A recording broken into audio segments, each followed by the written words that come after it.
যখন একজন মানুষ মারা যাবে, মারা যাওয়ার পরে আমাদের প্রথম কাজ মুমূর্ষু ব্যক্তির পার্শ্বে বা মৃত ব্যক্তির পার্শ্বে সূরা ইখলাস পাঠ করা হয়। 1,00,000 বার সূরা ইখলাস পাঠ করা হয়। যদি 1,00,000 বার তা মৃত ব্যক্তির পাশে না পাঠ করা হয় এবং তার উপরে না বক্সানো হয়, তাহলে তার জন্য সে আসমানেই উঠবে না, আসমানে ওঠার কোনো সুযোগ নেই, তাকে আটকে থাকবে। একজন মানুষ মারা যায় যখন, তখন নিয়ে আসা একবারে চিৎকার চেঁচামেচি করে কান্নাকাটি শুরু হয়। আবার অনেকেই মনে করে যদি কেউ কান্না বন্ধ করে থাকে, তো আমাদের সমাজের অনেকেই মনে করে যে মনে হয় এর প্রতি মনে হয় ভালোবাসা মহব্বত নাই, কান্নাকাটিও করে না, এই ধরনের একটা মনোভাব আমাদের সমাজ। আমাদের দেশে বহু জায়গায় বহু সমাজ এমন আছে যে মানুষ মারা গেলে, যে মারা গেল তার বাড়িতে যদি কোনো গরু ছাগল থাকে, সেটা জবে করে খেয়ে দিয়ে চলে আসবে। এর পাশে যারা থাকবো তার সম্পর্কে ভালো কথা বলবো, কোনো খারাপ কথা বলবো না। কেন বলবো না? দুইটা কারণ। আমাদেরকে যখন মানুষ মারা যায় তখন দেখা যায় যে ইমাম সাহেব না হলে জানাজার সালাত হয় না।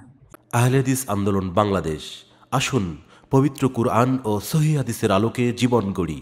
ইন্নাল হামদুলিল্লাহ নাহমাদুহু ওয়া নাস্তাঈনুহু ওয়া নাস্তাগফিরুহু ওয়া নাউযু বিল্লাহি মিন শুরুরি আনফুসিনা ওয়া মিন সাইয়্যাতি আ'মালিনা মান ইয়াহদিহিল্লাহু ফালা মুদিল্লা লাহু ওয়া মান ইউদ্লিল ফালা হাদিয়া লাহু ওয়া আশহাদু আন লা ইলাহা ইল্লাল্লাহু ওয়াহদাহু লা শারীকা লাহু ওয়া আশহাদু আন্না মুহাম্মাদান আবদুহু ওয়া রাসূলুহু ইয়া আইয়ুহাল্লাযীনা আমানুত্তাকুল্লাহ হাক্কা তুকাতিহি ওয়া লা তামুতুন্না ইল্লা ওয়া আনতুম মুসলিমুন ইয়া আইয়ুহান নাসু ইত্তাকু রাব্বাকুমুল্লাযী খালাকাকুম মিন নাফসিন ওয়াহিদা ওয়া খালাকা মিনহা যাওজাহা ওয়া বাসসা মিনহুমা রিজালান কাসীরান ওয়া নিসাআ ওয়াত্তাকুল্লাহাল্লাযী তাসাআলুনা বিহি ওয়াল আরহাম ইন্নাল্লাহা কানা আলাইকুম রাকীবা ইয়া আইয়ুহাল্লাযীনা আমানুত্তাকুল্লাহ ওয়া কুলু কাওলান সাদীদা ইউসলিহ লাকুম আ'মালাকুম ওয়া ইয়াগফির লাকুম যুনুবাকুম ওয়া মান ইউতি'ইল্লাহা ওয়া রাসূলাহু ফাকাদ ফাযা ফাওজান আযীমা। আম্মা বা'দ। সমস্ত প্রশংসা সেই মহান রব্বুল আলামিনের জন্য, যার অশেষ মেহেরবানিতে আমরা আজকের এই জুমার দিনে জুমার সালাত আদায়ের উদ্দেশ্যে এই মসজিদে উপস্থিত হতে পেরেছি। তাই মহান আল্লাহর শুকরিয়া স্বরূপ সবাই বলি আলহামদুলিল্লাহ। তারপর পরেই বর্ষিত হোক অসংখ্য দরুদ ও সালাম প্রিয় নবী, বিশ্ব নবী, রাহমাতুল লিল আলামিন মুহাম্মদ সাল্লাল্লাহু আলাইহি ওয়াসাল্লামের প্রতি। সম্মানিত উপস্থিতি, আমরা মানুষ সৃষ্টির শ্রেষ্ঠ জীব। আমরা একটি নির্দিষ্ট সময়ের জন্য দুনিয়াতে এসেছি। আল্লাহ আমাদেরকে দুনিয়াতে পাঠিয়েছেন একটা নির্দিষ্ট সময়ের জন্যই। সেই নির্দিষ্ট সময় শেষ হলে আমরা এই দুনিয়া থেকে বিদায় নেব, এই কথা আমরা সবাই জানি। যারা আল্লাহকে বিশ্বাস করি তারাও এই কথা মানি যে দুনিয়াতে চিরদিন বেঁচে থাকবো না। যারা আল্লাহকে অস্বীকার করি তারাও এই কথা বিশ্বাস করি যে দুনিয়াতে আমরা চিরদিন বেঁচে থাকবো না, দুনিয়াতে কেউ থাকতে পারবে না, সবাই মারা যাব। পৃথিবীর সবচেয়ে অত্যাচারী শাসক ফেরাউনের অনুসারীরা তখন বিশ্বাস করত যে ফেরাউন কখনোই মৃত্যুবরণ করবে না। সেই ফেরাউনকে আল্লাহ তাআলা পানিতে ডুবিয়ে মেরে তার লাশ উপরে উঠিয়ে দেখিয়ে দিয়েছেন যে দেখো ফেরাউন মৃত্যুবরণ করেছে কিনা। তোমরা যে বিশ্বাস করতে ফেরাউন মরবে না, সে মারা গেছে। এই জন্য আল্লাহ তার লাশ মানুষকে দেখিয়ে দিয়েছেন। পৃথিবীতে ক্ষমতা দিয়ে, অর্থ সম্পদ দিয়ে, কোনো কিছু দিয়েই পৃথিবীতে টিকে থাকা সম্ভব নয়। যখন সময় শেষ হয়ে যাবে, 1 সেকেন্ডও আল্লাহ দেরি করবেন না, সাথে সাথে আমাদের রূহ বেরিয়ে যাবে। সম্মানিত উপস্থিতি, মৃত্যু আমাদের বরণ করতেই হবে। আমরা আমাদের সমাজে, আমাদের আশেপাশে, আমাদের বাড়ি ঘরে সবাই কিন্তু অনেক সময় প্রতিনিয়ত মানুষ মারা যাচ্ছে, প্রতিনিয়তই আমরা মানুষকে দাফন করছি। কিন্তু মানুষ মারা গেলে বা মারা যাওয়ার মুহূর্তে বা মারা যাওয়ার পরে কি কি করণীয় আছে আসলে এটা আমাদের অধিকাংশ মানুষই আমরা জানি না। এজন্য আজকের খুতবার বিষয়বস্তু হলো মানুষ মারা গেলে করণীয় বর্জনীয়। সবার জানা খুব জরুরি। মানুষ মারা যখন যাওয়ার সময় হবে আর কি, মুমূর্ষ অবস্থায় যখন মনে হচ্ছে যে মারা যাবে, তখন আমাদের জন্য করণীয় কি? আল্লাহ রাসূল সাল্লাল্লাহু আলাইহি ওয়াসাল্লাম বলছেন, লাকিনু মাউতাকুম লা ইলাহা ইল্লাল্লাহ। তোমরা তোমাদের এই মুমূর্ষ ব্যক্তিদেরকে লা ইলাহা ইল্লাল্লাহ এর তালকিন করাও। অতএব মানুষ যখন মুমূর্ষ অবস্থায় থাকবে তখন তাকে লা ইলাহা ইল্লাল্লাহ এর তালকিন করাতে হবে। তালকিন মানে তার সামনে বা তার নিকটে জোরে জোরে আপনি বলেন, বললে তার স্মরণ হবে, স্মরণ করে সে বলতে পারবে। বা তাকে বলতে বলেন যে আপনি পড়ুন লা ইলাহা ইল্লাল্লাহ, তবে বেশি জোরাজোরি করা ঠিক নয়। আমাদের সমাজে অনেককেই দেখা যায় যে মুমূর্ষ অবস্থায় একজন ব্যক্তিকে বারবার তাকে চাপ প্রয়োগ করা হচ্ছে যে বলুন, আপনি বারবার বলুন। জি না, মাঝে মধ্যে আপনি স্মরণ করায় দেন। কারণ বারবার যখন আপনি একজন মুমূর্ষ ব্যক্তিকে বেশি বলার জন্য তাকিদ করবেন, তখন আপনার উপর রেগে গিয়ে তার মুখ দিয়ে খারাপ কথা বের হয়ে যেতে পারে। এই জন্য চাপাচাপি নয়। আর এমনও নয় যে করে মৃত্যুর মুহূর্তেই লা ইলাহা ইল্লাল্লাহ বললেই সে জান্নাতে যাবে, বিষয়টি এমনও নয়। তার শেষ কালেমা যদি হয় লা ইলাহা ইল্লাল্লাহ, শেষ আমল যদি হয় লা ইলাহা ইল্লাল্লাহ, দাখালাল জান্নাহ, জান্নাতে প্রবেশ করবে। রাসূলুল্লাহ সাল্লাল্লাহু আলাইহি ওয়াসাল্লাম বলেন, মান ক্বালা লা ইলাহা ইল্লাল্লাহ ইবতিগা ওয়াজহিল্লাহ, যে ব্যক্তি আল্লাহর সন্তুষ্টির জন্য একবার লা ইলাহা ইল্লাল্লাহ বলবে, খুতিমা লাহু বিহা, আর এই লা ইলাহা ইল্লাল্লাহ বলাটাই যদি তার শেষ আমল হয়, দাখালাল জান্নাহ, সে জান্নাতে প্রবেশ করবে। অতএব লা ইলাহা ইল্লাল্লাহ বলবো, এরপরে 1 ঘন্টা পরেও মারা যেতে পারে, 2 ঘন্টা পরেও মারা যেতে পারে, কিন্তু তার শেষ কালেমা যদি লা ইলাহা ইল্লাল্লাহ থেকে যায়, তাহলে সে জান্নাতে প্রবেশ করবে। এই ঘোষণা রাসূলুল্লাহ সাল্লাল্লাহু আলাইহি ওয়াসাল্লাম দিয়েছেন। লা ইলাহা ইল্লাল্লাহর গুরুত্ব, ফজিলত অনেক। এই বিষয়ে আলোচনা করতে গেলে অনেক লম্বা আলোচনা প্রয়োজন। শুধুমাত্র এতটুকু স্মরণ করে দিই, রাসূল সাল্লাল্লাহু আলাইহি ওয়াসাল্লাম বলছেন যে ফাইন্নাস সামাওয়াতিস সাবআ ওয়াল আরাদিনাস সাবআ লাউ উদিআত ফি কাফফাতিন, যদি 7 আসমান 7 জমিন এক পাল্লায় রাখা হয়, ওয়া উদিআত লা ইলাহা ইল্লাল্লাহ ফি কাফফাতিন, আর যদি লা ইলাহা ইল্লাল্লাহকে এক পাল্লায় রাখা হয়, রাজাহাত বিহিন্না লা ইলাহা ইল্লাল্লাহ, তাহলে লা ইলাহা ইল্লাল্লাহ যেই পাল্লায় রয়েছে এই পাল্লায় ভারী হবে। সুবহানাল্লাহ। তাহলে লা ইলাহা ইল্লাল্লাহ অত্যন্ত গুরুত্ব। লা ইলাহা ইল্লাল্লাহ নিয়ে কোনোদিন সুযোগ পেলে শুধু লা ইলাহা ইল্লাল্লাহ উপর আলোচনা করা যাবে। তো আমরা সবসময় যে কোনো মুহূর্তে লা ইলাহা ইল্লাল্লাহ বলার চেষ্টা করব। রাসূল সাল্লাল্লাহু আলাইহি ওয়াসাল্লাম বলছেন, আফদালুয যিকরি লা ইলাহা ইল্লাল্লাহ, সবচেয়ে উত্তম জিকির হলো লা ইলাহা ইল্লাল্লাহ। অতএব আমরা চলাফেরা করার সময়, বিভিন্ন কাজ করার সময়, বিভিন্ন অফিসে যখন আমি কর্মরত আছি, তখন আমি যখনই সুযোগ পাবো তখনই বলবো লা ইলাহা ইল্লাল্লাহ। কারণ লা ইলাহা ইল্লাল্লাহ বলতে টাকাও খরচ হয় না, লা ইলাহা ইল্লাল্লাহ বলতে সময়ও লাগে না, লা ইলাহা ইল্লাল্লাহ বলতে ওযু গোসলেরও প্রয়োজন হবে না।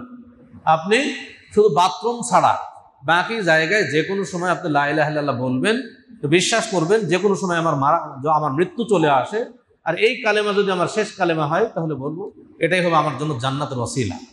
অতএব সবসময় বলার চেষ্টা করবো ইনশাআল্লাহ।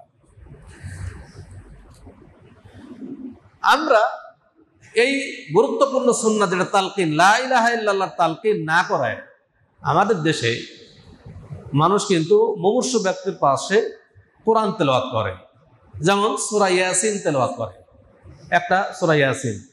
এ ব্যাপারে আমাদের দেশের উলামায়ে ইকরাম কিন্তু তাদেরকে পড়তে বলে, সাধারণ মানুষের দোষ নেই। আমাদের দেশে যারা আলেম, যারা কোরআন হাদিস মানুষের সামনে বলছে, তারাই মানুষকে বলছে যে মুমূর্ষ ব্যক্তির পাশে সূরা ইয়াসিন পাঠ করো। তাদের একটা দলিলও আছে তার সেই দলিলের ভিত্তিতে বলছে। দলিলটা কি? দলিল এসেছে আবু দাউদ 3121 নম্বর হাদিস, আন মুগাফফাল ইবনে ইয়াসার, আন মুগাফফাল ইবনে ইয়াসার রাদিয়াল্লাহু আনহু قال মুগাফফাল ইবনে ইয়াসার রাদিয়াল্লাহু তাআলা বলেন, তিনি বলেন قال রাসূলুল্লাহ সাল্লাল্লাহু আলাইহি ওয়াসাল্লাম, রাসূলুল্লাহ সাল্লাল্লাহু আলাইহি ওয়াসাল্লাম বলেছেন, ইকরাউ ইয়াসিন আলা মাউতাকুম, তোমরা তোমাদের মুমূর্ষু ব্যক্তি বা মৃত ব্যক্তিদের পাশে ইয়াসিন পড়ো। এই হাদিস সহিহ নয়, এই হাদিস সহিহ নয়, বরং এটা সহিহ হাদিসের বিপরীত। এই হাদিসের মধ্যে আবু ওসমান, এই হাদিস যারা বর্ণনা করেছেন, যে সমস্ত আসমাউর রিজাল রয়েছে, সনদ রয়েছে, সনদের মধ্যে যারা বর্ণনাকারী রয়েছেন, তাদের মধ্যে একজন ব্যক্তি আছেন আবু ওসমান এবং তার পিতা, দুইজনই অপরিচিত রাবী। এই দুইজন যত হাদিসের মধ্যে থাকবে সব হাদিসই জয়ীফ। অতএব জয়ীফ হাদিসকে ভিত্তি করে, জয়ীফ হাদিসের উপরে, দুর্বল হাদিসের উপর ভিত্তি করে কোনো ইবাদত প্রতিষ্ঠিত হবে না। অতএব মুমূর্ষু ব্যক্তির পাশে সূরা ইয়াসিন পড়লে বিদআত হবে, যেটা উলামায়ে কেরাম বলছেন। অতএব এই বিদআতি কর্মকাণ্ড থেকে বেঁচে থাকতে হবে। মুমূর্ষু ব্যক্তির পাশে বা মৃত ব্যক্তির পাশে সূরা ইখলাস পাঠ করা হয়, 1,00,000 বার সূরা ইখলাস পাঠ করা হয়। এই আমল আমাদের দেশে চালু আছে এবং তারা বিশ্বাস করে যে সূরা ইখলাস যদি 1,00,000 বার তা মৃত ব্যক্তির পাশে না পাঠ করা হয় এবং তার উপরে না বক্সানো হয়, তাহলে তার জন্য সে আসমানেই উঠবে না, আসমানে ওঠার কোনো সুযোগ নেই, তাকে আটকে থাকবে সে। এই ধরনের বিশ্বাস আমাদের সমাজে আছে, যেই বিশ্বাস একেবারেই ভ্রান্ত বিশ্বাস। এর পক্ষে কোনো জয়ীফ জাল হাদিসও নেই, এটা একেবারেই ভ্রান্ত, কোনো আসল নাই, এর ভিত্তি নাই, একেবারে ভিত্তিহীন। আরেকটা পড়া হয় যে লা ইলাহা ইল্লাল্লাহ পাঠ করা হয় 70,000 বার। এই জন্য দেখেন, মানুষ মারা গেলে আমাদের দেশে কি করে, কোনো দানা, হয় পাথর কুচি, না হলে বুটের দানা বা ভুট্টা দানা গনে গনে সে 1,00,000 বার সূরা মানে ইখলাস পড়ছে, 70,000 বার লা ইলাহা ইল্লাল্লাহ পড়ছে। এগুলো বিদআতি কর্মকাণ্ড, এগুলোর কোনো ভিত্তি ইসলামে নাই। অতএব বিদআত না করে আমরা সুন্নাতের উপরে থাকবো। আমরা মৃত ব্যক্তির পাশে বা মুমূর্ষু ব্যক্তির পাশে কি করবো, মুমূর্ষু ব্যক্তির পাশে আমরা লা ইলাহা ইল্লাল্লাহ স্মরণ করাবো বারবার, এবং সাথে মুহাম্মদ রাসূলুল্লাহ যোগ করবো না। কারণ জিকির মুহাম্মদ রাসূলুল্লাহ চলে না, আল্লাহ ছাড়া অন্য কারো নামে জিকির চলে না। অতএব যেহেতু ওটা জিকির তাকে করানো হচ্ছে, অতএব তাকে বলতে হবে লা ইলাহা ইল্লাল্লাহ। এরপর আরো পড়া হয়, সূরা বাকারা তেলাওয়াত করা হয়, সূরা রা'দ তেলাওয়াত করা হয়। এগুলো কোনোটারই কোনো ভিত্তি নাই। এরপর আসুন, যখন একজন মানুষ মারা যাবে, মারা যাওয়ার পরে আমাদের প্রথম কাজ কি? মানুষ মারা যাওয়ার পরে যখন যারা সেখানে উপস্থিত থাকবে, তাদের প্রথম কাজ হলো একজন মাইয়েতের চোখকে বন্ধ করে দেওয়া, কারণ চোখ খোলা থাকে, যেটা রাসূলুল্লাহ সাল্লাল্লাহু আলাইহি ওয়াসাল্লাম বলছেন। আন উম্মে সালামা রাদিয়াল্লাহু আনহা ক্বালাত, উম্মু সালামা রাদিয়াল্লাহু তাআলা আনহা হতে বর্ণিত, তিনি বলেন, দাখালা রাসূলুল্লাহ সাল্লাল্লাহু আলাইহি ওয়াসাল্লাম আলা আবি সালামা, রাসূল সাল্লাল্লাহু আলাইহি ওয়াসাল্লাম আবু সালামা যখন মারা গেলেন, উম্মু সালামার স্বামী আবু সালামা রাদিয়াল্লাহু তাআলা আনহু যখন মারা গেলেন, তো উম্মু সালামা বলছেন রাসূল সাল্লাল্লাহু আলাইহি ওয়াসাল্লাম তখন আবু সালামার কাছে প্রবেশ করলেন, যেখানে আছে। ওয়াকাদ শাক্কা বাসারুহু, আর এমন সময় আবু সালামা রাদিয়াল্লাহু তাআলা আনহুর চোখ খুব খোলা ছিল, চোখটা বন্ধ হয়নি। ফাআগমাদাহু, রাসূল সাল্লাল্লাহু আলাইহি ওয়াসাল্লাম নিজ হাতে আবু সালামা রাদিয়াল্লাহু তাআলা আনহুর চোখটা বন্ধ করে দিলেন। সুম্মা ক্বাল, অতঃপর বললেন, ইন্নার রূহা ইযা কুবিদা, যখন রূহ কবজ করা হয়, যখন রূহটা বের হয়ে যায়, তাবিআহুল বাসারু, তার চোখ, তার দৃষ্টি সেটা তার অনুসরণ করতে থাকে। যখন মানুষের দেহ থেকে রূহটা বেরিয়ে যায়, তখন চোখ সেটা দেখতে থাকে। রূহ বেরিয়ে গেলে তো তার চোখ বন্ধ করার ক্ষমতা থাকে না। দেখেন আমরা কত অক্ষম, রূহটা বেরিয়ে গেল, চোখটা খোলা আছে, চোখটা শুধু বন্ধ করবে, বন্ধ করার ক্ষমতাও আর নাই মানুষের।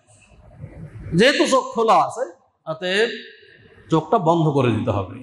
এটা সুন্নাত, যেটা রাসূলুল্লাহ সাল্লাল্লাহু আলাইহি ওয়াসাল্লাম নিজে করেছেন এবং করতে বলেছেন। এরপরে আমাদের কাজ হলো, যখন মানুষ মারা যাবে তখন তাকে পরিষ্কার পরিচ্ছন্ন কাপড় দিয়ে ঢেকে দিতে হবে। সাদা কাপড় হলে সবচেয়ে ভালো হয়, কাপড় দিয়ে ঢেকে দিতে হবে।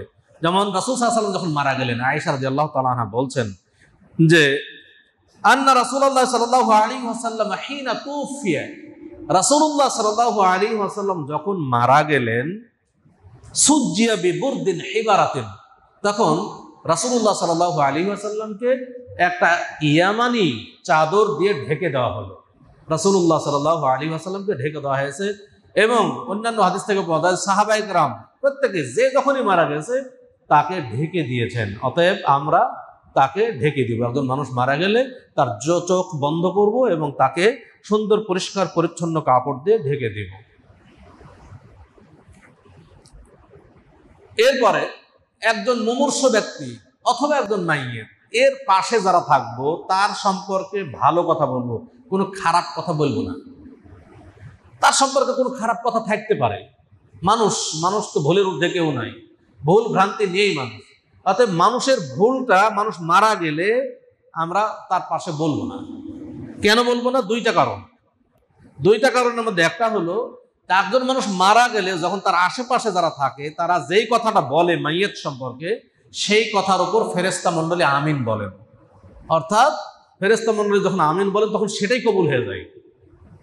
হাদিসে এসেছে, দেখুন রাসূলুল্লাহ সাল্লাল্লাহু আলাইহি ওয়াসাল্লাম বলছেন, ইযা হাদারতুমুল মারিদা আবিল মাইয়িতা, যখন তোমরা কোনো অসুস্থ ব্যক্তির পাশে যাবে, অসুস্থ ব্যক্তির নিকটে যাবে, উপস্থিত হবে, অথবা কোনো মৃত ব্যক্তির পাশে যাবে, নিকটে যাবে, ফাকুলু খায়রান, তখন তোমরা তার সম্পর্কে উত্তম কথা বলো, ভালো কথা বলো।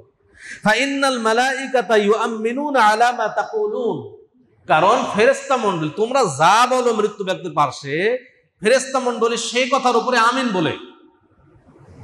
অর্থাৎ ভালো বললে, ভালোটার উপর আমিন বললে, ভালোটা যদি আল্লাহর কাছে কবুল হয়ে যায় সেটা তার জন্য জান্নাতের ওসিলা হয়ে যেতে পারে। আর যদি আপনি খারাপ কথা বলেন একজন মাইয়েতের পাশে, আর ওটার উপরে যদি ফেরেশতা মণ্ডলী আমিন বলে, তাহলে তার জন্য জাহান্নাম অবধারিত হয়ে যেতে পারে। অতএব একজন মুমূর্ষ ব্যক্তি অথবা একজন অসুস্থ ব্যক্তি, তার পাশে যে ভালো কথা বলার চেষ্টা করব, তার ভালো গুণাগুণ বর্ণনা করার চেষ্টা করব, আমরা খারাপ কথা বলবো না। তাহলে এক নম্বর কারণ, ফেরেশতা মণ্ডলীর আমিন বলে সেটা আল্লাহ কবুল করে নিতে পারে। দুই নম্বর কারণ হলো, রাসূল সাল্লাল্লাহু আলাইহি ওয়াসাল্লাম বলছেন, এটা একটা মৃত ব্যক্তির পাশে যখন খারাপ কথা বলা হয়, তার নিকটাত্মীয় যারা আছে তারা এই কথার কারণে কষ্ট পায়। এটা স্বাভাবিক কথা। আমার বাবা যদি মারা যায়, আমার বাবার সম্পর্কে যদি কেউ খারাপ কথা বলে, অবশ্যই আমি নিঃসন্দেহে কষ্ট পাবো, সবার ক্ষেত্রেই হবে। কিন্তু কোনো মুসলিমকে কষ্ট দেওয়া জায়েজ নয়। রাসূল সাল্লাল্লাহু আলাইহি ওয়াসাল্লাম বলছেন, লা তাসুব্বুল আমওয়াত, তোমরা মৃত ব্যক্তিদেরকে গালি দিও না। ফাতুযু বিহিল আহিয়া, কারণ তোমরা যদি মৃত ব্যক্তিদেরকে গালি দাও তাহলে মৃত ব্যক্তির আত্মীয় স্বজন যারা জীবিত আছে তারা কষ্ট পাবে, তাদেরকে কষ্ট দেওয়া হবে। অতএব তাদেরকে কষ্ট দেওয়া জায়েজ নয়। এরপরে আমাদের দেশের যে নিয়ম কানুন, সেটা হলো যে একজন মানুষ মারা যায় যখন, তখন নিয়াহা, একবারে চিৎকার চেঁচামেচি করে কান্নাকাটি শুরু হয়। আবার অনেকেই মনে করে যদি কেউ কান্না বন্ধ করে থাকে, তো আমাদের সমাজের অনেকেই মনে করে যে মনে হয় এর প্রতি মনে হয় ভালোবাসা মহব্বত নাই, কান্নাকাটিও করে না, এই ধরনের একটা মনোভাব আমাদের সমাজে। অথচ এ ধরনের চিৎকার করে কান্নাকাটি করা ইসলামী শরীয়ত জায়েজ করে নাই, এটা হারাম। অবশ্যই সতর্ক থাকতে হবে, ধৈর্য ধারণ করতে হবে। আমরা সবাই মারা যাবো, কেউ মারা গেলে সর্বোচ্চ ধৈর্য ধারণ করতে হবে, তার জন্য দোয়া করতে হবে। কান্নাকাটি করে কোনো লাভ নাই। স্বাভাবিক মানুষের চোখের পানি পড়তে পারে, সেটা ঠিক আছে, কিন্তু চিৎকার চাচ্ছে মানুষ, অনেকে মনে হয় যে অজ্ঞান হয়ে যাবে, এখন বেহুশ হয়ে যাবে কান্নাকাটি করতে করতে, অনেকের হুঁশ থাকে না। আসলে এই ধরনের কান্নাকাটি করা জায়েজ নাই। রাসূল সাল্লাল্লাহু আলাইহি ওয়াসাল্লাম থেকে হাদিস, নাহা রাসূলুল্লাহ সাল্লাল্লাহু আলাইহি ওয়াসাল্লাম আনিন নিয়াহা, নবী সাল্লাল্লাহু আলাইহি ওয়াসাল্লাম নিয়াহা অর্থাৎ চিৎকার করে কান্নাকাটি করাকে নিষেধ করেছেন। রাসূল সাল্লাল্লাহু আলাইহি ওয়াসাল্লাম বলছেন, লাইসা মিন্না, ওই ব্যক্তি আমাদের উম্মতের অন্তর্ভুক্ত নয়। কোন ব্যক্তি? বলছে মান সালাকা, যে ব্যক্তি কোনো মানুষ মারা গেলে চিৎকার করে কান্নাকাটি করে, ওয়া হালাকা, এবং কি করে, মানুষ মারা যাওয়ার পরে সে তার চুল ছিঁড়ে, ওয়া খারাকা, এবং সে তার জামা কাপড় ছিঁড়ে, মানে সব বুক থাপড়াচ্ছে, কাপড় টাপড় ছিঁড়ে ফেলতেছে, মাথার চুল ছিঁড়ছে, এই ধরনের কর্মকাণ্ড যারা লিপ্ত হয় এবং যারা চিৎকার করে কান্নাকাটি করে, তারা আমার উম্মতের অন্তর্ভুক্ত নয়। রাসূল সাল্লাল্লাহু আলাইহি ওয়াসাল্লাম বলছেন, ইন্নাল মাইয়িতা লা ইউআযাবু বিবুকাই আহলিহি, নিশ্চয় মাইয়িত মৃত ব্যক্তি তার আহাল পরিবারের কান্নাকাটি করার কারণে শাস্তি প্রাপ্ত হয়। আহাল পরিবার যে কান্নাকাটি করছে এই জন্য তাকে শাস্তি দেওয়া হয়। এখন বলবেন যে কেন শাস্তি দেওয়া হবে? একজন ব্যক্তি মারা গেল, তার আত্মীয় স্বজন বা তার পরিবার কান্নাকাটি করছে, এটা তো তাদের দোষ। যারা আত্মীয় স্বজন আহাল পরিবার কান্নাকাটি করছে তার দোষ। এখন মাইয়েতের কেন কোনো দোষ তো নাই এখানে, মাইয়েত কেন শাস্তিপ্রাপ্ত হবে? কথা যুক্তি ঠিক আছে।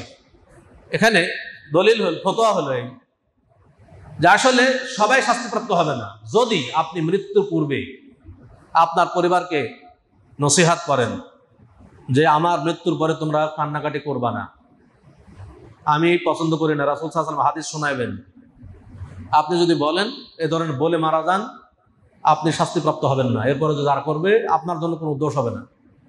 কিন্তু যদি আপনি চেয়ে থাকেন যে আমার আত্মীয় স্বজন কান্নাকাটি করুক, হ্যাঁ, এই ধরনের কোনো কিছু চাওয়া যদি আপনার থাকে, অন্তরে কামনা থাকে, অথবা আপনি কিছুই বলে গেলেন না আপনার আত্মীয় স্বজনকে, আপনার পরিবারকে, তাহলে শাস্তিপ্রাপ্ত হবেন। এজন্য আমরা সবাই আমাদের পরিবারকে কমপক্ষে এতটুকু বলে যাব যে আমি মারা গেলে কেউ যেন কান্নাকাটি না করে, নিয়াহা যেন না হয়, যার কারণে মাইয়েত শাস্তিপ্রাপ্ত হবে। এরপর একজন মানুষ যখন মারা যাবে, তার প্রতিবেশী যারা থাকবে তারা তাদের বাড়িতে খাবার করে রান্না করে পাঠাইবে, এটা সুন্নাত। কারণ জাফর রাদিয়াল্লাহু তাআলা আনহু যখন মারা গেলেন, রাসূল সাল্লাল্লাহু আলাইহি ওয়াসাল্লাম সাহাবায়ে কেরামকে উদ্দেশ্য করে বললেন, ইসনাউ লিআলি জাফর তাআমান, এই তোমরা জাফরের পরিবারের জন্য তোমরা খাদ্য প্রস্তুত করো, খাদ্য রান্না করো। সাহাবায়ে কেরামকে বলছেন কেন? বলছে ফাইন্নাহু ক্বাদ আতাহুম আমরুন শাগালাহুম, কারণ তাদের উপরে এমন এক বিষয় চলে এসেছে যা তাদেরকে ব্যস্ত করে রেখেছে, তারা রান্না করতে পারবে না, তাদের রান্না করা এখন কঠিন, অতএব তোমরা রান্না করে তাদেরকে খাওয়ার ব্যবস্থা করো।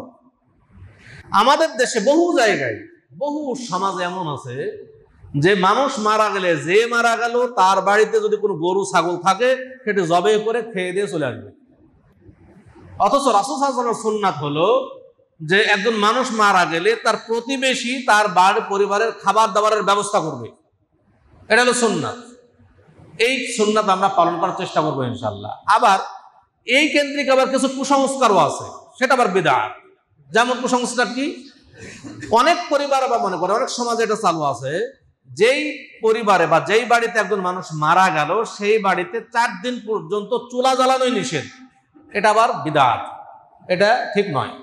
যদি আত্মীয় স্বজন থাকে তারা যদি ওই বাড়িতে রান্না করে খায় কোনো সমস্যা নেই, কিন্তু রাসূল সাল্লাল্লাহু আলাইহি ওয়াসাল্লাম বললেন যে তারা ব্যস্ত আছে, আসলে তাদের মন মানসিকতা এখন ভেঙে গেছে, এই জন্য খাদ্য প্রস্তুত। কিন্তু আত্মীয় স্বজন যদি থাকে আর তারা রান্না করে খায়, এতে কোনোই সমস্যা নেই।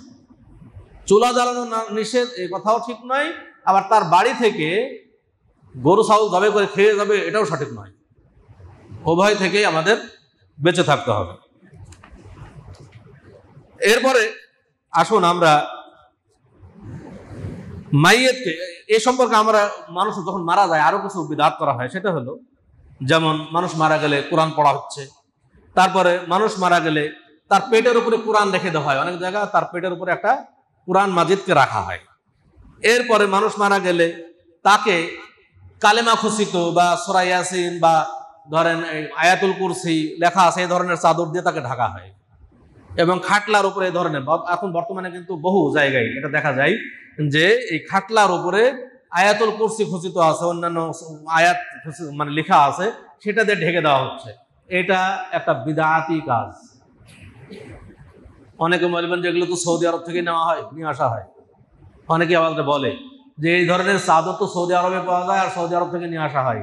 মনে রাখবেন, সৌদি কখনো দলিল নয়, দলিল হচ্ছে কোরআন সুন্নাহ, কোনো স্থান দলিল নয়। অতএব ব্যবসায়িকরা আপনার চাহিদা অনুযায়ী ব্যবসা করবে, এটাই স্বাভাবিক। আপনি যা চাচ্ছেন ব্যবসায়িকরা সেটাই মাথায় নিচ্ছে এবং সেটা দেওয়ার চেষ্টা করছে আপনাদেরকে। অতএব সৌদি থেকে নিয়ে আসলে যে সেটা বৈধ হয়ে যাবে সেটা নয়, বরং সাদা কাপড়, পরিষ্কার পরিচ্ছন্ন সাদা কাপড় দিয়ে ঢাকবেন, তাহলে সেটা ঠিক হবে, সুন্নাহ হবে। আর যদি আপনি ওইটাকে কোনো বরকত মনে করেন, যে আয়াত লেখা আছে তাহলে মনে হয় কোনো বরকত আছে, এই আছে, তাহলে কিন্তু বিদআত হয়ে যাবে, পাপের কারণ হয়ে যাবে।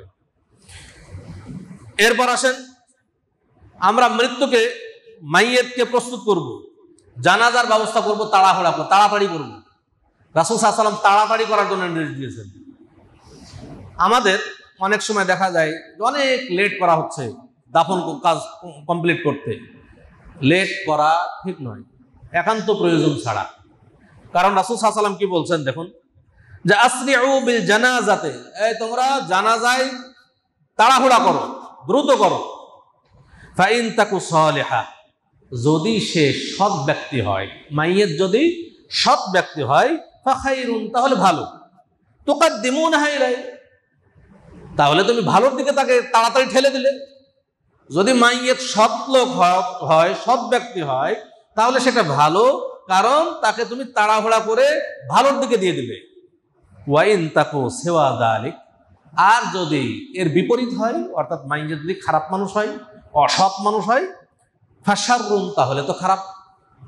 তাদাউনাহু আন রিকাবিকুম, তাহলে তোমরা তোমাদের কাঁধ থেকে তাড়াতাড়ি একটা খারাপ লোককে নামিয়ে দিলে। রাসূল সাল্লাল্লাহু আলাইহি ওয়াসাল্লাম দুটোর ব্যাপারে বললেন, ভালো হলে ভালোকে তাড়াতাড়ি ভালোর দিকে ঠেলে দিলে, আর খারাপ হলে খারাপকে তোমাদের কাঁধ থেকে তাড়াতাড়ি নামিয়ে দিলে। অতএব মাইয়েতের জানাজা দাফন এগুলো করতে দেরি করা ঠিক নয়, বরং যত দ্রুত সম্ভব তত দ্রুত আমাদের এই কাজগুলো করতে হবে। এবার আসুন মাইয়েতকে গোসল করানো। গোসল করানোর ব্যাপারে বেশ কিছু মাসালা। 1 নম্বর, গোসল করানোর হুকুম কি? গোসল করানোর হুকুম হলো ফারদুন কিফায়া, অর্থাৎ ফারজে কিফায়া, সকলের মধ্যে যে কয়জন দ্বারা যথেষ্ট হবে সেই কয়জন দিয়ে যদি হয়ে যায়, তাহলে বাকি সবার জন্য সেটা সবার পক্ষ থেকে যথেষ্ট হয়ে যাবে ইনশাআল্লাহ।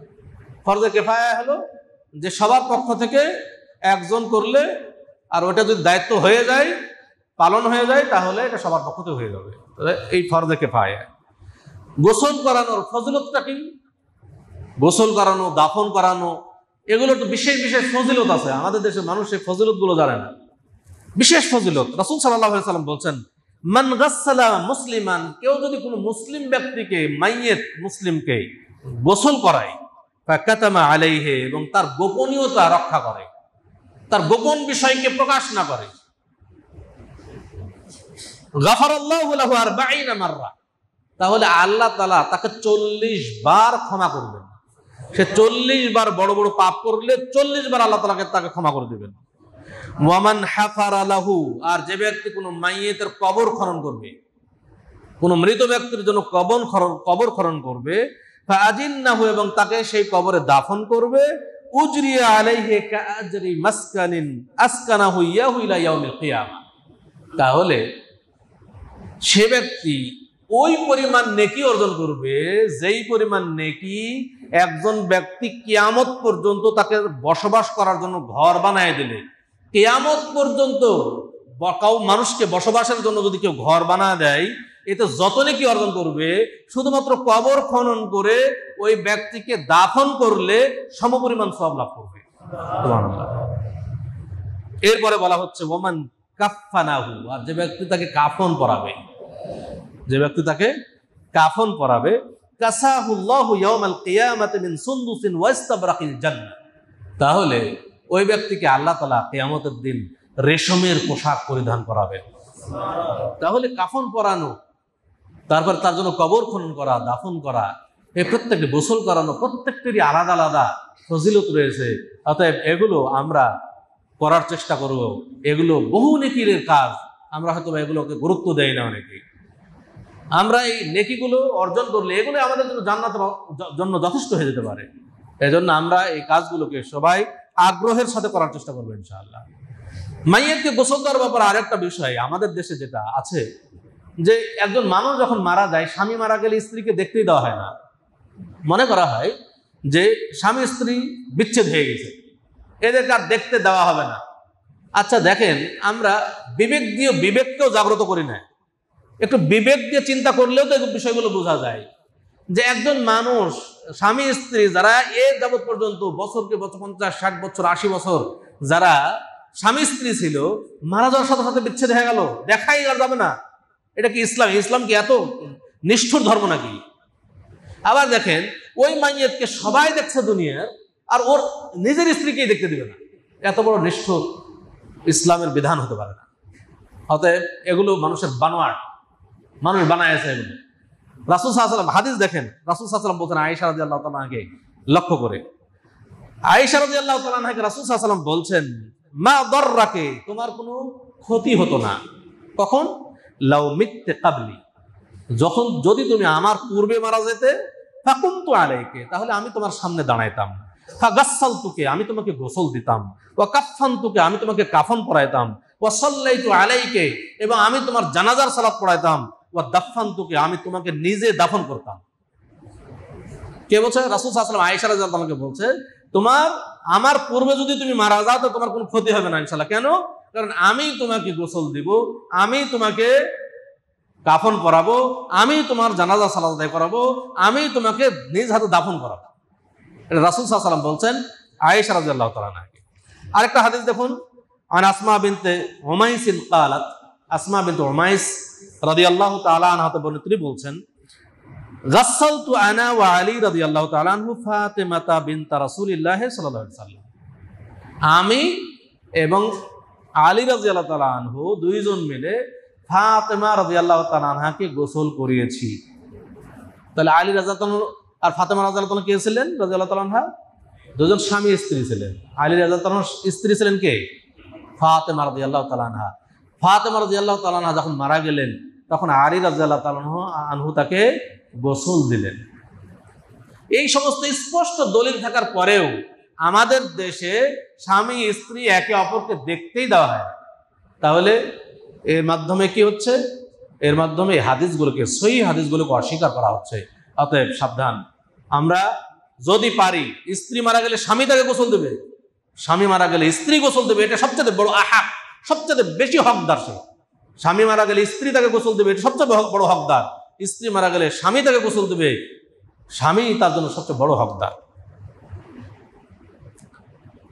এরপরে বহু মাসলা মাসাইল, আসলে সময় সংক্ষেপ, আমি এটা বলছি যে যখন মানুষকে গোসল করানো হয় তখন চুল নখ কাটা হয়, নাভির নিচের লোম পরিষ্কার করা হয়, এগুলোর কোনো ভিত্তি নাই, এগুলো করা যাবে না, এগুলো করার কোনো প্রয়োজন নেই। যারা করেন ঠিক করেন না, দলিলবিহীন করেন।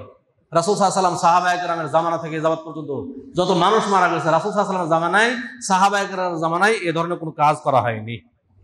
তারপরে গোসল দেওয়ার সময় রান্নাঘরের চুলায় গোসলের পানি গরম না করা, অর্থাৎ রান্নাঘরের চুলায় গরম করে না, বরং বাইরে একটা চুলা বানানো হয়, বানিয়ে সেখানে গরম করা হয়। এটা একটা কুসংস্কার, এটা ঠিক নয়। তারপরে গোসলের জায়গায় 3 দিন পর্যন্ত খাবার ও পানির কলসি রাখা হয়। গোসলের জায়গায়, যে জায়গায় মাইয়িতকে গোসল করানো হয়, আমাদের সমাজে বহু জায়গায় সেখানে খাবার এবং পানির কলস রাখা হয় 3 দিন যাবত পর্যন্ত। মনে করে যে মাইয়িতুর রূহ মনে এসে সেই খাবার খাবে, পানি পান করবে, নাউযুবিল্লাহ। এই ধরনের ভ্রান্ত ধারণা, এগুলো কোনো ভিত্তি ইসলামে নাই, এগুলো থেকে বেঁচে থাকতে হবে। গোসলের জায়গায় কয়েকদিন যাবত বাতি জ্বালিয়ে রাখা হয়, আমাদের দেশে অনেক জায়গা আছে, এটা জায়েজ নয়, এগুলো কুসংস্কার। মৃতের প্রতিটি অঙ্গ ধোয়ার সময় দোয়া ও জিকির করা হয়, এগুলো কোনো ভিত্তি ইসলামে নাই, কোনো দলিল নাই, এগুলো থেকে আমরা বেঁচে থাকবো ইনশাআল্লাহ। এইবার আমরা বেশ কিছু গুরুত্বপূর্ণ মাসালাগুলি আপনাদেরকে বলার চেষ্টা করি। এরপর আসুন আমরা সালাতুল জানাজা, জানাজার সালাত আদায় করবো। আমরা জানাজার সালাতের হুকুম কি? ফারজে কিফায়া। জানাজার সালাতের হুকুম ফারজে কিফায়া। এখন এই ফারজে কিফায়া আমরা যদি কেউ আদায় না করি তাহলে সবাই অপরাধী, সবাই দায়ী থাকবো, কিন্তু সমাজের কিছু মানুষ এটা পালন করলে সবার পক্ষ থেকে হয়ে যাবে। কিন্তু ফজিলত হাসিল করবে যারা উপস্থিত হবে তারাই, যারা উপস্থিত হবে না তারা জানাজার সালাতের যে ফজিলত সেটা হাসিল করবে না। কারণ রাসূল সাল্লাল্লাহু আলাইহি ওয়াসাল্লাম বলছেন, কেউ যদি জানাজার সালাতে উপস্থিত হয় এবং জানাজার সালাত শেষে দাফন কাজ পর্যন্ত তার সাথে থাকে, তাহলে 2 কিরাত নেকি নিয়ে বাসায় ফিরবে। প্রত্যেক এক কিরাত মানে এক উহুদ পাহাড়ের সমান নেকি। আর যদি কেউ শুধুমাত্র জানাজার সালাত আদায় করে চলে যায়, দাফন কাজে অংশগ্রহণ না করে, তাহলে সে 1 কিরাত নেকি নেবে, অর্থাৎ 1 উহুদ পাহাড়ের সমান। আলহামদুলিল্লাহ, আলহামদুলিল্লাহ। এই যে এই নেকিগুলো আমরা সবসময় বেশি জানাজার সালাত মিস করার চেষ্টা করবো না। অবশ্যই যখনই শুনবো কোনো মানুষ মারা গেছে তখন তার জানাজার সালাতে উপস্থিত হওয়ার চেষ্টা করবো ইনশাআল্লাহ। জানাজার সালাতের নিয়ম কি আমরা অনেকেই জানি না। আমাদেরকে যখন মানুষ মারা যায় তখন দেখা যায় যে ইমাম সাহেব না হলে জানাজার সালাত হয় না। কেন? তার নিজের খুব নিকটের যে সেই সবচেয়ে বড় হকদার, যদি জানাজা সালাত আদায় করাইতে পারে। কিন্তু আমাদের বহু সমাজে যতই নিজের ছেলে আলেম মানুষ হইলেও ইমাম সাহেব ছাড়া জানাজা হবে না। এটা বহু সমাজে চালু আছে, এটা করবেন না। সব সময় নিজের সন্তানকে জানাজার সালাতের আদায় করানোর প্র্যাকটিস করাবেন, যেন আপনি মারা গেলে আপনার সন্তানই আপনার জানাজার সালাতের ইমামতি করতে পারে। কারণ আপনার সন্তান, আমার সন্তান আমার জানাজার সালাত আদায় করলে যত দরদ নিয়ে, যত মায়া নিয়ে আল্লাহর কাছে বলতে পারবে, আপনার বাবার জন্য আমি তো বলতে পারবো না, অন্যকে বলতে পারবে না। কারণ অন্যের প্রতি মায়া মহব্বত কম থাকবে, নিজের বাবার প্রতি মায়া মহব্বত বেশি থাকবে। এজন্য সবসময় চেষ্টা করব, আমরা যখন আমাদের বাবারা মারা যাবে আমরা চেষ্টা করবো যে তার জানাজার সালাতের ইমামতি করা, আমাদের সন্তানদেরকে সেইভাবে প্রস্তুত করার চেষ্টা করবো ইনশাআল্লাহ। নিয়ম কি? প্রথম তাকবীরের পরে আল্লাহু আকবার, প্রথম তাকবীরের পরে কি বলবো? সূরাতুল ফাতিহা। প্রথম তাকবীরের পরে সূরাতুল ফাতিহা এবং সাথে একটা ছোট একটা সূরা ইখলাস পড়তে পারেন, না পড়লেও জানাজা সহিহ। শুধুমাত্র সূরা ফাতিহা পড়লেই জানাজা সহিহ হয়ে যাবে, কিন্তু আপনার সাথে একটা সূরা পড়তে পারেন, যার দলিল এসেছে আব্দুল্লাহ ইবনে আব্বাস রাদিয়াল্লাহু তাআলা আনহু, তিনি সূরা ফাতিহার সাথে সূরা ইখলাস পড়েছেন, অতএব এ পড়া যেতে পারে। তারপরে আপনি তাকবীর দিবেন আরেকবার, তাকবীর দিয়ে বলবেন কি? দরুদ ইব্রাহিম, আল্লাহুম্মা সাল্লি আলা মুহাম্মদ ওয়া আলা আলি মুহাম্মদ কামা সাল্লাইতা আলা ইব্রাহিম ওয়া আলা আলি ইব্রাহিম ইন্নাকা হামিদুম মাজিদ, আল্লাহুম্মা বারিক আলা মুহাম্মদ ওয়া আলা আলি মুহাম্মদ কামা বারাকতা আলা ইব্রাহিম ওয়া আলা আলি ইব্রাহিম ইন্নাকা হামিদুম মাজিদ। এরপর আবার আল্লাহু আকবার বলবেন। আল্লাহু আকবার বলে কি করবেন? মাইয়িতের জন্য দোয়া করবেন, আল্লাহুম্মা গফির লিহাইয়িনা ওয়া মাইয়িতিনা ওয়া শাহিদিনা ওয়া গায়িবিনা ওয়া সগীরিনা ওয়া কাবীরিনা ওয়া যাকারিনা ওয়া উনসানা, আল্লাহুম্মা মান আহইয়াইতাহু মিন্না ফাআহইহি আলাল ইসলাম ওয়া মান তাওয়াফফাইতাহু মিন্না ফাতাওয়াফফাহু আলাল ঈমান, আল্লাহুম্মা লা তাহরিমনা আজরাহু ওয়া লা তাফতিননা বা'দা, আল্লাহুম্মা গফির লাহু ওয়ারহামহু ওয়াআফিহি ওয়া'ফু আনহু ওয়া আকরিম নুজুলাহু ওয়া ওয়াসসি' মাদখালাহু ওয়াগসিলহু বিল মা'i ওয়াস সালজি ওয়াল বারাদ ونقيه من الخطايا كما ينقى الثوب الأبيض من الدنس وأبدله دارا خيرا من داره وأهلا خيرا من أهله وزوجا خيرا من زوجه وأدخله الجنة وأعذه من عذاب القبر ومن عذاب النار। খুব চমৎকার একটি দোয়া। এই দোয়াগুলো মুখস্থ করার চেষ্টা করবেন এবং এই দোয়াগুলো দিয়ে আপনি জানাজার সালাত আদায় করাবেন। তাহলে এটা সহজ, কোনো কঠিন কিছুই না। আপনি প্রথম তাকবীরের পরে সূরা ফাতিহা পড়ছেন, সবাই জানেন। দ্বিতীয় তাকবীর দিয়ে দরুদ ইব্রাহিম পড়ছেন, সেটা সবাই জানেন। শুধু তৃতীয় তাকবীর দেওয়ার পরে মাইয়িতের জন্য যে দোয়া, এই দোয়াটা মুখস্থ করে নিলেই কিন্তু আপনার জানাজা সালাত হয়ে গেল, আর কিছুই লাগবে।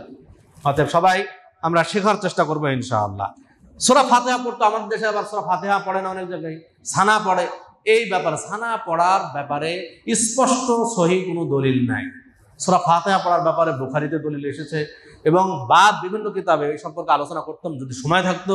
বাব অনুযায়ী অনেক কিতাবে বাব রচনা করা হয়েছে যে জানাজার সালাতে প্রথম তাকবীরের পরে সূরা ফাতিহা পড়া অনুচ্ছেদ।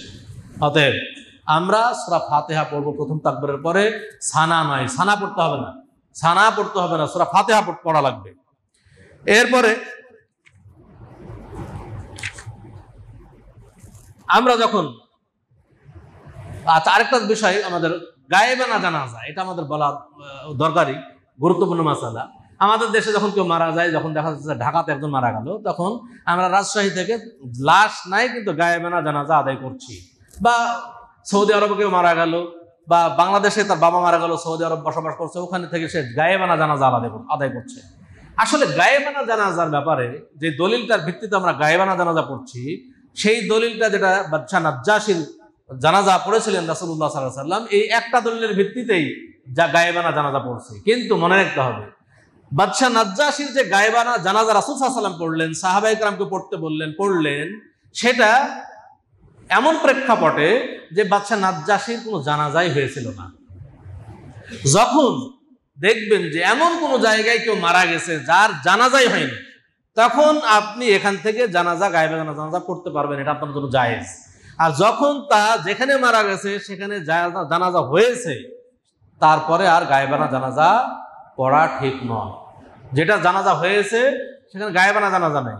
আপনি যদি দেখেন যে আপনার বাবা মারা গেছে, আপনি যাইতে পারেননি, আপনি কবরকে সামনে রেখে, আপনি যখন যাবেন 1 মাস পরেও যদি যান বাড়িতে, কবরকে সামনে রেখে জানাজা পড়তে পারবেন, এটা আপনার জন্য জায়েজ, কিন্তু গায়েবানা নয়। আপনি কবরকে রাসূল সাল্লাল্লাহু আলাইহি ওয়াসাল্লাম কবরকে সামনে রেখে জানাজা পড়েছেন, যার পড়তে পেরেছিলেন না একজন ঝাড়ুদার মহিলা, যিনি হারাম পরিষ্কার করতেন, মারা গেছিলেন তো সাহাবা একরাম তাকে জানাননি। রাসূল সাল্লাল্লাহু আলাইহি ওয়াসাল্লাম বললেন, কি ব্যাপার, ঝাড়ুদার মহিলা কই, তাকে দেখা যাচ্ছে না? সাহাবা একরাম বললেন, হে আল্লাহ রাসূল, তো মারা গেছে, তো অনেক রাত্রে মারা গেছে, আপনার কষ্ট হবে বলে আপনাকে ডাকেনি। মনে করছে যে এটা একটা ছোটখাটো মানুষ, তাকে জানা। রাসূল সাল্লাল্লাহু আলাইহি ওয়াসাল্লাম ডাকবে না, সাহাবা একরাম ডাকেননি। রাসূল সাল্লাল্লাহু আলাইহি ওয়াসাল্লাম বললেন, তোমরা কোথায় কবর দিয়েছো? সাহাবা একরাম দেখিয়ে দিলেন। রাসূল সাল্লাল্লাহু আলাইহি ওয়াসাল্লাম তার কবরের সামনে গিয়ে জানাজা পড়লেন। তাহলে গায়েবানা জানাজা তার জন্য জায়েজ। এরপরে আমরা যখন কবরে লাশ নামাবো তখন দোয়া পড়বো কি? রাসূল সাল্লাল্লাহু আলাইহি ওয়াসাল্লাম বলছেন, দেখেন হাদিস, আব্দুল্লাহ ইবনে ওমর রাদিয়াল্লাহু তাআলা বলেন, তিনি বলছেন, রাসূল সাল্লাল্লাহু আলাইহি ওয়াসাল্লাম বলেন, ইযা ওয়াদাতুম মাউতাকুম ফি কুবুরিহিম, যখন তোমরা তোমাদের মাইয়িতকে তার কবরে রাখবে, ফাকুলু বিসমিল্লাহি ওয়া আলা মিল্লাতি রাসূলিল্লাহ, তখন তোমরা বলো বিসমিল্লাহি ওয়া আলা মিল্লাতি রাসূলিল্লাহ। এটা সহিহ হাদিস। কিন্তু আমাদের দেশে পড়া হয় মিনহা খালাকনাকুম ওয়া ফিহা নুঈদুকুম ওয়া মিনহা নুখরিজুকুম তারাতান উখরা। এই যে কোরআনের আয়াত, এটা একটা কোরআনের আয়াত, কিন্তু এটা কিন্তু কবরে লাশ নামানোর দোয়া নয়, বরং এই ব্যাপারে একটা দলিল আছে, কিন্তু দলিলটা একেবারেই সহিহ নয়, নিতান্ত জয়ীফ, অনেকেই বানোয়াট জাল হাদিস বলেছেন। অতএব এই হাদিসের উপর ভিত্তি করে আপনারা মিনহা খালাকনাকুম পড়বেন না, বরং রাসূল সাল্লাল্লাহু আলাইহি ওয়াসাল্লাম সহিহ দোয়া যেটা শিক্ষা দিয়েছেন, বিসমিল্লাহি ওয়া আলা মিল্লাতি রাসূলিল্লাহ, এই দোয়াটি পড়বো ইনশাআল্লাহ। দাফন করার পরে আমরা যেটা করি, দলবদ্ধ মোনাজাত শুরু করি। আসলে রাসূল সাল্লাল্লাহু আলাইহি ওয়াসাল্লাম, সাহাবায়ে কেরাম দলবদ্ধ মোনাজাত জানাজার সালাতের পরে করেন নাই। জানাজা দোয়া, মাইয়িতের জন্য দোয়া করার জন্যই জানাজার সালাতের ব্যবস্থা। আপনি জানাজার সালাতের প্রথম থেকে শেষ পর্যন্ত আপনি প্রত্যেকটা যা পড়ছেন তার অনুবাদ দেখেন, দোয়ার জন্যই জানাজার সালাত। কিন্তু আবারও দাফন করার পরে দলবদ্ধ মোনাজাত, এইটা কখনোই সুন্নাহ নয়, বরং উলামায়ে কেরাম এটাকে বিদআত বলে আখ্যা দিয়েছেন। অতএব আমরা এই বিদআতি কর্মকাণ্ড না করি, বরং রাসূল সাল্লাল্লাহু আলাইহি ওয়াসাল্লামের একটা শোখানো দোয়া আছে, রাসূল সাল্লাল্লাহু আলাইহি ওয়াসাল্লাম যে দোয়াটি শিক্ষা দিয়েছেন, সবাই নিজে নিজে পড়বে একজন মাইয়িতকে দাফন করার পরে, আল্লাহুম্মা গফির লাহু ওয়া সাব্বিতহু, হে আল্লাহ তুমি তাকে ক্ষমা করো এবং তুমি তাকে দৃঢ় রাখো যে যেন সে প্রশ্নের উত্তর দিতে পারে। কবরে যে 3টি প্রশ্ন করা হবে, সে প্রশ্নের উত্তর দিতে পারে, এই দোয়া। তাহলে আমরা এই দোয়াটাই করবো, আল্লাহুম্মা গফির লাহু ওয়া সাব্বিতহু। তাহলে আমাদের দোয়াটা হয়ে যাবে, যেটা রাসূল সাল্লাল্লাহু আলাইহি ওয়াসাল্লাম সুন্নাত হবে। আর এমনি যেটা মাইয়িতের জন্য যথেষ্ট দোয়া জানাজার সালাতে হয়েছে, আর এমনিতেই আপনি দোয়া করেন, মাইয়িতের জন্য দোয়ার কোনো দিনক্ষণ নাই, আপনি সবসময় দোয়া করেন মাইয়িতের জন্য। কিন্তু এই দলবদ্ধ মোনাজাত নিয়ে আমাদের দেশে একটা বড় মারামারি সৃষ্টি হয়। জানাজার সালাত তো যা হলো, এবার জানাজার সালাতের পরে দলবদ্ধ মোনাজাত নিয়ে আরেকবার মারামারি শুরু হয়। এটা যেন না হয়। রাসূল সাল্লাল্লাহু আলাইহি ওয়াসাল্লাম, সাহাবায়ে কেরাম জানাজার সালাত অবশ্যই পড়াইছেন, তার জামানায় অনেক মানুষ মারা গেছে, কিন্তু কোনো জায়গায় দেখা যায় না যে মানুষ মারা যাওয়ার পরে তারা আবারও মোনাজাতে লিপ্ত হয়েছেন। এরপরে আমাদের দেশে যেটা হয়, কবরে খেজুরের ডাল পুঁতে দেওয়া হয়। খেজুরের ডাল পোতার ব্যাপারে একটা দলিল যেটা আছে, রাসূল সাল্লাল্লাহু আলাইহি ওয়াসাল্লাম একদা 2টি কবরের পাশ দিয়ে যাচ্ছেন। রাসূল সাল্লাল্লাহু আলাইহি ওয়াসাল্লাম বুঝতে পারলেন যে এই দুই কবরবাসী শাস্তিপ্রাপ্ত হচ্ছে। তখন রাসূল সাল্লাল্লাহু আলাইহি ওয়াসাল্লাম বললেন যে একটা খাজুরের ডাল কাটো, কেটে 2 ভাগ করো। 2 ভাগ করে তিনি 2 ডাল 2 কবরের উপর পুঁতে দিলেন এবং বললেন যে এই খেজুরের ডাল শুকানো পর্যন্ত হয়তোবা এদের শাস্তি লাঘব করা হবে। এইটা দলিল। অথচ দেখেন এই একদিনই করলেন, বাকি কোনো দিন এর আগেও কখনো রাসূল সাল্লাল্লাহু আলাইহি ওয়াসাল্লাম করেননি, পরেও কোনো কবরে রাসূল সাল্লাল্লাহু আলাইহি ওয়াসাল্লাম দেননি। সাহাবায়ে কেরাম কোনো কবরে তারা খেজুরের ডাল পুঁতেননি। তাহলে বোঝা যাচ্ছে যে এটা যদি সবসময়ের জন্য জায়েজ হতো, রাসূল সাল্লাল্লাহু আলাইহি ওয়াসাল্লাম তার পরেও খেজুরের ডাল পুঁততেন। সাহাবায়ে কেরাম কবরে খেজুরের ডাল পুঁততেন, কিন্তু তারা পুঁতলেন না কেন? কারণ আমরা যে এখন খেজুরের ডাল পুঁতছি, আমরা কি জানি যে কবরবাসী শাস্তিপ্রাপ্ত হচ্ছে না নিয়ামত প্রাপ্ত হচ্ছে? এটা তো জানি না। যখন আমি খেজুরের ডাল পুঁতলাম, পুঁতার মাধ্যমে প্রমাণ করলাম যে কবরবাসী শাস্তিপ্রাপ্ত হচ্ছে। এটা রাসূল সাল্লাল্লাহু আলাইহি ওয়াসাল্লাম শাস্তিপ্রাপ্ত হওয়ার জন্যই তো খেজুরের ডাল পুঁতেছিলেন। আমি পুঁতে দিয়ে বললাম যে শাস্তিপ্রাপ্ত হচ্ছে, অথচ আমি জানি না। অতএব আমরা এমন কোনো কাজ করব না যেটা রাসূলুল্লাহ সাল্লাল্লাহু আলাইহি ওয়াসাল্লাম করেননি, সাহাবায়ে কেরাম করেননি। মাইয়াত মানুষ মারা গেলে এরপরে দোয়া করব, সাদাকা করব তার জন্য, এবং কোনো বিদআতি অনুষ্ঠান যেন মানুষ মারা গেলে না করি, সেগুলো থেকে আমরা বেঁচে থাকার চেষ্টা করব। আল্লাহ তাআলা আমাদের সকলকেই এই মৃত্যু সম্পর্কিত বিষয়গুলো জেনে বুঝে পালন করার তৌফিক দান করুন। আমরা যেন মাইয়াতকে বা এই জানাজা সম্পর্কিত যে বিদআতগুলো আছে, সেই বিদআতগুলো থেকে বেঁচে থাকতে পারি। আল্লাহ তাআলা আমাদের সেই তৌফিক দান করুন। আমিন। আকুলু কাওলি হাযা ওয়া আস্তাগফিরুল্লাহ লি ওয়া লাকুম ওয়া লিসারিল মুসলিমিন ফাস্তাগফিরুহু ইন্নাহু হুয়াল গফুরুর রাহিম।